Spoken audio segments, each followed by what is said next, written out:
atteinte à la dignité humaine ne peut faire l'objet d'aucune amnistie loolu ñun même balaa ñuy déposer sax balaa ñuy voter amnistie bi mais Sénégal ci loolu la tënk wala sinon loolu su amee les responsables seront traduits devant la Cour pénale internationale du noonu la de c'est tout ce que les victimes et les militants de la lutte contre l'impunité voulaient maintenant que sans délai justice soit rendue aux victimes léegi dégg nga de Pape Malick Ndour moom tamit fële ca lang ga nee na histoire retiendra juste que Pastef a soumis une proposition le Conseil constitutionnel l'a rejetée plus que d'assumer ses errements le Pastef esquive détourne l'attention gesticule et manipule à coups de déclarations théâtrales en parlant de tout sauf de l'essentiel une seule clarification est attendue de Pastef quelle proposition émanant de sa loi a été rejetée laquelle de ces prétentions a été refusée te defe naa article 1er bi li ci constitution bi wax leer na naa ñi ñoom tout azimut ils sont sortis def ay li nga xamante ni mooy ay communiqué def ay déclaration Seynabou bu Mimi bi nag xaw na ma ci kii tuuti ak bu Pape Malick Ndour bi noo ko jàngatee. damay dellu si waat ci li ma expliqué woon léegi ndax man démb wax ji bi mu jógee xam nga ñëpp dañu jël basé aussi comme ni ko Oumar defee léegi si le considérant 31. que ñu daal di ni léegi nag ces faits criminels là du bokk ci loi d'amnistie bi man j'avais cette compréhension de la chose bi ma koy kii mais bi ma waxtaanee ak ki ma waxoon sànq dafa ni ma il faut regarder le considérant 26 nee na moom moo permettre mën nañ ko li bu ñu bëggee pour que les gens puissent comprendre considérant conformément à l'article 17 de la loi numéro 2016-23 du 14 juillet 2016 relative au Conseil constitutionnel que si le Conseil constitutionnel relève dans la loi contestée soumise à son examen une violation de la Constitution qui n'a pas été invoquée il doit la soulever mooy li ma waxoon sànq le Conseil constitutionnel n'a pas dit que yii nii war ngeen ko en fait maintenant vous avez la possibilité d'aller saisir la justice sur ces faits-là il n'a pas dit ça. Il m'a expliqué que moom ce qu'il a dit mooy dans la loi d'amnistie a pris en charge ces faits-là alors qu'elle ne devait pas les prendre en charge parce qu'il y a des conventions internationales yoo xam Sénégal da ko signé léegi loolu moo tax mu ni comme l'ancienne majorité bi nga xam ñoo voté la loi même si ko saisiruñu ko si soit si la loi d'amnistie exactement moom le Conseil constitutionnel a constaté que la loi d'amnistie a violé la Constitution en intégrant ces faits-là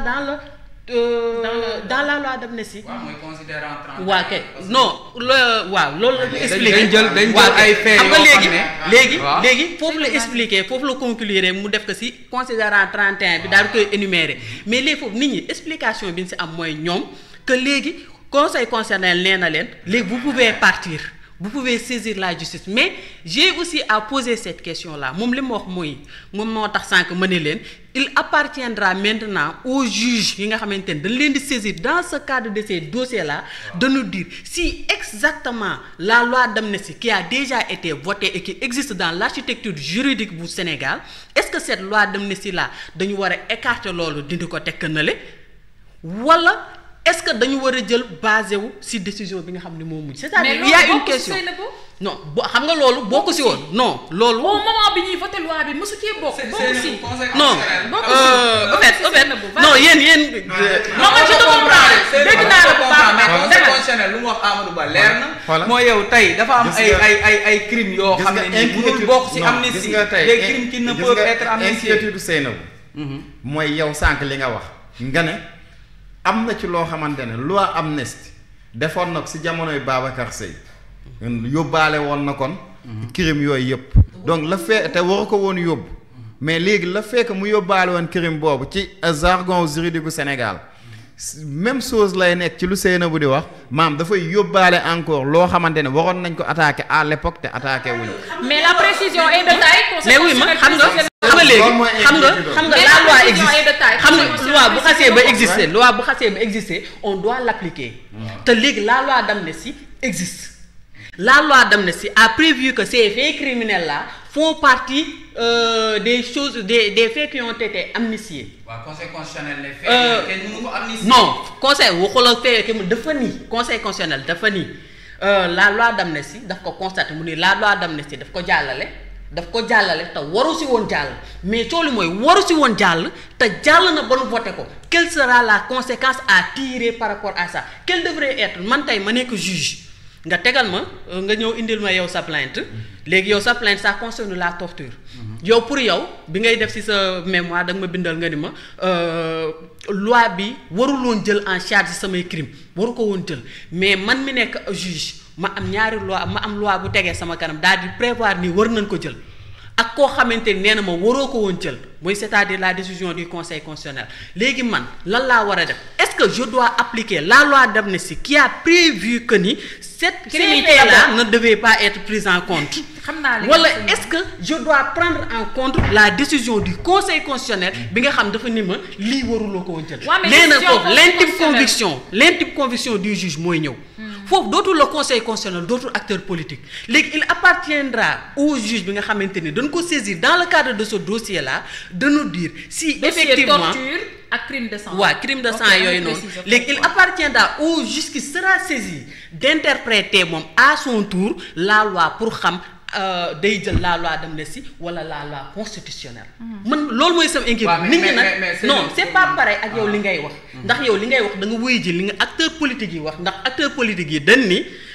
léegi ces faits là bokkatu si conseil constitutionnel waxul loolu non conseil constitutionnel dafa ne faits yooyu mënu see bokk xam nga man je pense dafa ni conseil waxul mënu see bokk de conseil constitutionnel dafa ni loi d'amnistie daf ko jël en charge alors que waru ko jël en charge mais léegi jël na ko en charge te waru ko woon jël en charge léegi quelle sera la conséquence conséquence ñun mënuñu ko joxe la conséquence le juge qui sera saisi moo ko mën a joxe te ce jour-là il va devoir interpréter la loi ou bien soit la loi d'amnistie soit la décision du conseil constitutionnel. mais la décision du conseil constitutionnel elle est de rigueur kenn mënu si dara parce que conseil constitutionnel moo gën a nekk si kaw si architecte. conseil constitutionnel waxul da ngeen koy jël day mel ni Macky Sall tey ba mu bëggee dàq élection yi conseil constitutionnel ba mu nee ñett qu'est-ce qui s'est passé. mais il n'y avait pas une autre décision. il n'y avait pas une loi à côté il faut faire la différence. xam nga bu fekkente da nga teg décision conseil constitutionnel kese. mënoo def recours on n'en disconvient pas bu joxee décision dañ koy appliquer mais cette fois-ci à côté de la décision du conseil constitutionnel il y a une loi qui a été votée en 2013 et qui existe toujours dans l'architecture juridique du Sénégal. en 2000 mooy loi d'amnistie. waaw loi d'amnistie bi xam nga moom ça existe là te jusqu'à présent fii ñu toll nii cette loi existe. le fait que ñu daal di ni la loi interprétative bi le fait que ñu rejeté ko comme daf ñuy delloo soit à la case départ c'est-à-dire la loi d'amnistie li mu prévoir woon instant bi si la ñuy jël jàpp. te léegi la loi d'amnistie dafa prévoir que ces faits criminels là font partie intégrante de la loi d'amnistie. Seynabou yaa ngi gis nga maanaam. hier j'avais ce problème là. non pour man loolu. même hier j'avais ce problème là pour comprendre. man ak maa xam fi muy waxee. natt ko. ci li yóbbaale woon mbirum Babacar Seye boobu. assassinat boobu. xam nga assassinat boobu dañ kii amnistie fait. loi exemple même jugé woon nañ les gens. waaw xam nga si waaw mais amnistie après dafa effacer loolu lépp. même si que ñun xam nañ ne convention yu Sénégal signé de niveau international. du amnistie fait yooyu. mais léegi est-ce que au niveau du Sénégal loi bi loolu yëpp prévoir nañ. xam nga foofu la Seynabou di waxee te loolu aussi ce sera un problème. léegi problème xam nga mooy lan non te problème xam nga mooy lan foofu. un jour mus naa dégg Amadou Ba Pastef mii nii di ko wax mu ne tey maam la fekk Sénégal fee yi am ñu amnistier ko parce que wax moo tax ma ne la souvent nit ñi dañuy dégg li ñuy wax maanaam fee yi am ñu amnistier ko wala ñu abroge parce que jamono yooyu ñu ngi doon wax ci abrogation ba mu naan bu ñu indee abrogation totale gars yi kenn doon leen mën a topp dara mais ku def plainte au niveau international nit bu fi jógee dem gars yi mën nañ ko jàpp. lii expliqué nañu. waaw mais. loolu aussi on m'a expliqué ça hier. Thierno Malick Seynabou je pense qu'il faut pas qu'on se complique la vie. dafa am benn loi d'amnistie boo xam ne ni jàll na dans un contexte bien déterminé comprendre nga conseil constitutionnel ñëw def une loi interprétative pour une abrogation partielle yooyu mu dugal ci ay affaire de crime yoo xam ne ni peut-être bu fekkee ni. ay manifestation wala exercer une liberté démocratique moo tax conseil constitutionnel ne la jaru ko woon ndax dafa am ay crimes yoo xam ne nii elles sont imprescriptibles maanaam kenn mënu ko amnistier pour man ban jàngat lañ ci mën a am mooy aujourd'hui on a une justice qui fonctionne kese on a une justice boo xam ne ni elle fonctionne léegi ce sont aux magistrats yi ñoo war a appliquer lu ñu gis lu décision bu conseil constitutionnel joxe mooy tey jii am na ay crimes yoo xam ne ni parce que le problème qui s'est posé quand Pastef a posé cette loi là les gens leur ont dit mais yéen on s'attendait à une abrogation totale yéen vous avez voulu faire une abrogation partielle conseil constitutionnel ne leen tey bépp crime bu mu mënti doon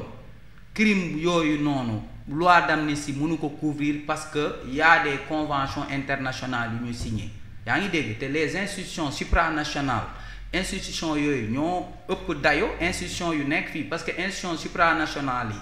Sénégal dafa ratifier les conventions là comprendre nga kon convention yooyu elle s'applique au Sénégal ça veut dire que pour man rek c'est aussi simple mooy tey la justice tey mën na enquêter sur tous les faits yoo xam ne il se rapporte à la torture au crime tout ça yoo xam ne ni ça s'est passé entre 2021 et 2024 c'est aussi simple que ça conseil constitutionnel loolu la léegi nag yow li ngay wax mooy Amadou Ba boo xoolee dem son passage à la TFM wax na ko ne y a une contradiction entre 2005 par rapport ak l'affaire maître Babacar Seye ak tey je pense que aujourd'hui on a une justice boo xam ne nii elle fonctionne une justice boo xam ne nii dafa jël ay responsabilités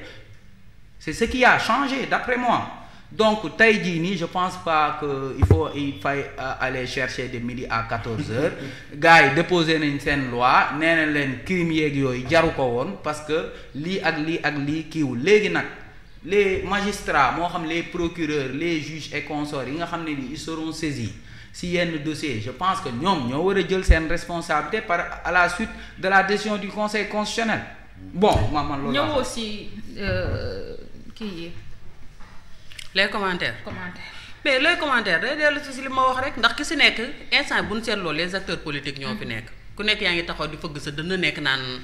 man maa am raison man maa fi nekk mais ñoom ñëpp kenn am fi raison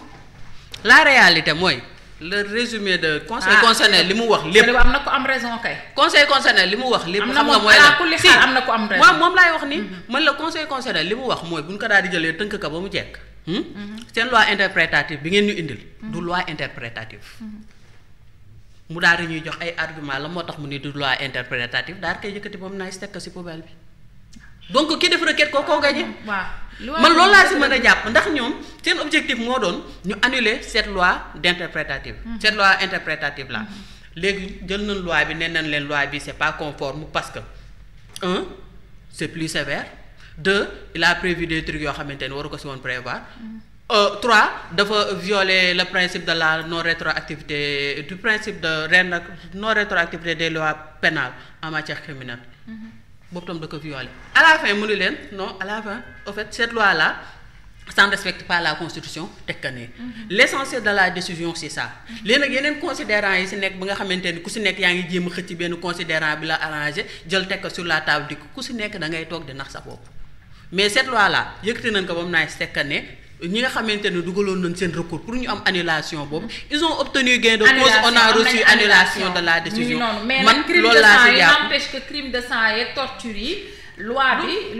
d'amnistie bi jëlu ko en compte donc justice mën na def liggéeyam par rapport à ça man boobu waa kay man boobu ba tey maa ngi toog sama position man boobu sama position juguma si sa inquiétude ci loolu sama position juguma si mooy depuis maître Babacar Seye alors que crime la woon loi bi daf ko effacé loi bi daf ko considéré te war ko jàpp waaw léegi nag lan mooy nekk recours amul woon bi ñu déposé man sama plus gros problème c'est ça pourquoi waa Pastef yi nga xamante ni d'accord leen Aliou au lieu ngeen di xaar ba heure bi di ñu indil ay loi interprétative yu sonal wax dëgg yàlla nag ci jamono jooju nag dëgg nag Malick nañ mais c'était pas d'accord Malick jamono jooju d'accorduñ ci mais soxla woon nañ ko parce que loi boobu rek la mu soxla woon pour mën a génnee le nouveau président comme nan assumé et le premier ministre te loi boobu moo leen génnee wala ñun daal bu ñuy def formation première année dañ naan ñu oser assumer oser donner une information mais assumer les conséquences de cette action